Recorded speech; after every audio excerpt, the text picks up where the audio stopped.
வணக்கம் அன்பு நண்பர்களே, அவசிய செய்திகளின் இன்றைய செய்தி தொகுப்பை உங்களுக்கு வழங்குவது உங்கள் அன்பிற்குரிய தொகுப்பாளினி நான் ஜனனி கணேசன்.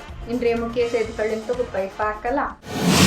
இஸ்ரேல் மற்றும் ஈரான் இடையே போர் தீவிரமடைந்துள்ள நிலையில் இந்திய வெளியுறவுத்துறையின் ஏற்பாட்டில் முதற்கட்டமாக இந்திய மாணவர்கள் 110 பேர் தாயகம் புறப்பட்டுள்ளனர். முன்னதாக ஈரான் மற்றும் இஸ்ரேலில் நிலவும் பதற்றமான சூழலை இந்தியா உன்னிப்பாக கவனித்து வருவதாகவும் இந்திய மாணவர்களின் பாதுகாப்பு தொடர்பாக இரு நாடுகளிடமும் பேச்சுவார்த்தை நடத்தியுள்ளதாக இந்திய வெளியுறவுத்துறை அமைச்சகம் தெரிவித்துள்ளது.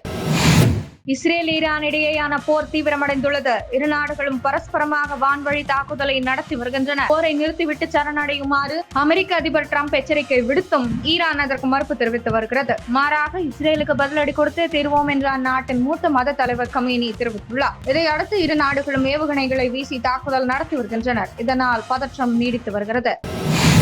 இன்று அன்புமணி தலைமையில் சேலத்தில் கட்சி கூட்டம் நடக்க உள்ள நிலையில் பாமக முக்கிய தலைவர்கள் நெஞ்சுவலி காரணமாக அடுத்தடுத்து மருத்துவமனையில் அனுமதிக்கப்பட்ட சம்பவம் பேசுபொருளாகியுள்ளது. பாமக நிறுவனர் ராமதாசுக்கும் அவரது மகன் அன்புமணிக்கும் இடையே கருத்து வேறுபாடு ஏற்பட்டுள்ளது. இதன் காரணமாக அன்புமணியை தலைவர் பதவியிலிருந்து நீக்கிய ராமதாஸ் இனி உயிரிருக்கும் வரை பாமகவின் தலைவர் பொறுப்பை தானே வகித்துக் கொள்வேன் என்று தீர்க்கமாக கூறிவிட்டார். இதையடுத்து பாமகவில் இரு கோஷ்டிகள் உருவெடுத்துள்ளன. இதில் அன்புமணி பக்கமே அதிக நிர்வாகிகள் இருப்பதாகவும் கூறப்படுகிறது. இது ராமதாசுக்கு அதிருப்தி ஏற்படுத்தியுள்ளது. இந்த சூழலில் அன்புமணி தலைமையில் நாளை சேலத்தில் கட்சி கூட்டம் நடைபெற உள்ளது. இதில் அன்புமணியின் ஆதரவாளர்கள் கலந்து கொள்வார்கள் என்று எதிர்பார்க்கப்படுகிறது. இந்த நிலையில் சேலம் மேற்கு தொகுதி பாமக எம்எல்ஏ அருள் நெஞ்சுவலி காரணமாக சென்னை ஓமந்தூரார் அரசு பன்னோக்கு மருத்துவமனையின் அவசர சிகிச்சை பிரிவில் அனுமதிக்கப்பட்டுள்ளார். இதைத் தொடர்ந்து தற்போது பாமக கௌரவ தலைவர் ஜி.கே. மணியும் மருத்துவமனையில் அனுமதிக்கப்பட்டுள்ளார். சேலம் மற்றும் தர்மபுரி மாவட்ட கட்சி பொதுக்குழு கூட்டத்தில் பங்கேற்க அன்புமணி நாளை சேலம் செல்ல உள்ள நிலையில் அந்த மாவட்டத்தை சேர்ந்த முக்கிய நிர்வாகிகள் மருத்துவமனையில் அனுமதிக்கப்பட்டுள்ள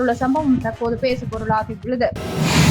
கோவை சின்னியம்பாளையம் பிளேக் மாரியன் கோவில் சிலைகள் உடைப்பு சம்பவத்திற்கு கண்டனம் தெரிவித்து கடும் நடவடிக்கை எடுக்க வேண்டும் என்று தமிழக பாஜக முன்னாள் தலைவர் அண்ணாமலை தெரிவித்துள்ளார். புகழ்பெற்ற கோவை சின்னியம்பாளையம் பிளேக் மாரியம்மன் கோவிலில் நேற்று இரவு சமூக விரோதிகள் புகுந்து 100 ஆண்டு கால பழமையான சிலைகளை உடைத்திருப்பதை வன்மையாக கண்டிக்கிறேன். இந்த பகுதி மக்கள் காலங்காலமாய் வணங்கி வரும் அம்மன் ஆலயத்தின் சிலைகளை உடைத்து சமூக பதற்றம் ஏற்படுத்துவதே நோக்கமாக தெரிகிறது. உடனடியாக கோவில் சிலைகளை உடைத்த சமூக விரோதிகளை கைது செய்து கடும் நடவடிக்கை எடுக்க வேண்டும். மேலும் இதன் பின்னணியில் யார் உள்ளனர் என்பதையும் கண்டறிந்து கடும் நடவடிக்கை எடுக்க வேண்டும் என வலியுறுத்துகிறேன் என கூறியுள்ளார். ஆந்திரா, கர்நாடகம் அளவுக்கு தமிழகத்தில் தொழில்துறை வளர்ச்சியடையவில்லை என்று அமைச்சர் PTR பழனிவேல் தியாகராஜன் வாக்குமூலம் குறித்து முதலமைச்சரின் பதில் என்ன என்று பாமக தலைவர் அன்புமணி கேள்வி எழுப்பியுள்ளார்.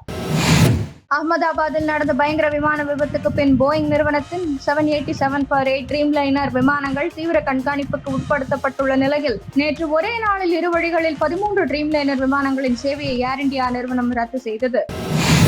கனடாவில் நடந்த G7 மாநாட்டை முடித்துக் கொண்டு ஐரோப்பிய நாடான குரோஷியா சென்ற பிரதமர் மோடியை அந்நாட்டு பிரதமர் ஆண்ட்ரீஸ் பிளென்கோவிச் விமான நிலையம் வந்து வரவேற்றார். இந்தியா கனடா உறவுகள் மிக முக்கியமானவை. ஜனநாயகத்தை வலுப்படுத்த ஒன்றிணைந்து செயல்பட வேண்டும் என பிரதமர் மோடி தெரிவித்துள்ளார். 5 நாள் பயணமாக வெளிநாடு சென்றுள்ள பிரதமர் மோடி G7 மாநாட்டில் பங்கேற்க கனடா சென்றார். G7 மாநாட்டிற்கு இடையே ஜெர்மன் சான்சலர், கனடா பிரதமர் உள்ளிட்ட பல்வேறு உலக தலைவர்களுடன் பிரதமர் மோடி இருதரப்பு பேச்சுவார்த்தை நடத்தினார். அமெரிக்கா சென்றுள்ள பாகிஸ்தான் ராணுவ தளபதி அசீம் முனீருக்கு எதிராக பாகிஸ்தானை சேர்ந்தவர்கள் கோஷம் போட்டனர். சொந்த நாட்டு மக்களை கொன்றவர், படுகொலை செய்தவர் என கோஷம் போட்டனர். பொது இடங்களில் நடப்படும் கொடிக்கம்பங்களுக்கு கட்டணம் வசூலிக்க வேண்டும் என்று தமிழக அரசுக்கு சென்னை ஹைகோர்ட் பரிந்துரை வழங்கியுள்ளது. இத்துடன் இன்றைய முக்கிய செய்திகள் நிறைவடைந்தன. மேலும் பல முக்கிய செய்திகளுடன் நாளை காலை 8 மணிக்கு உங்களை சந்திக்கிறேன். மறக்காமல் சேனலை சப்ஸ்கிரைப் செய்வதுடன் அனைவருடனும் பகிருங்கள். நன்றி, வணக்கம், ஜெய் ஹிந்த்.